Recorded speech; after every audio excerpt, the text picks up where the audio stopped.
हिंदवी स्वराज्यासाठी मोठं योगदान आहे आणि त्यांचा तो किल्ल्याच्या पिक्चर मधला सीन तुम्ही सगळ्यांनी पाहिलाय तर सांगत नाही की पेडगावचे शहाणे इमन हंबीररावने ते कसा किल्ला काबीज केला.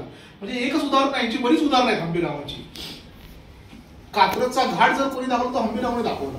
ती प्लॅनिंग म्हणतो ना, पलितं लावून कात्रजच्या घाटामध्ये त्यांनी गुरं सोडली होती, ही आयडिया कोणाची होती? हंबीररावांची होती.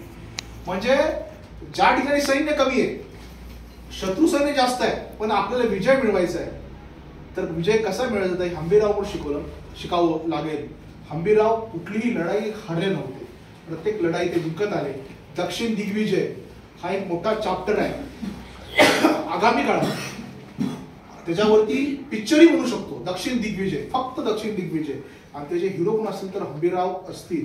आणि त्यासाठी प्रयत्न चालू आहेत. जवळजवळ 7,500 पुरावे आणि 7,500 बकरी आपण पालत्या घातलेल्या आहे आणि आगामी काळात आपण तोही आपल्याला नवीन रूप बघायला मिळेल.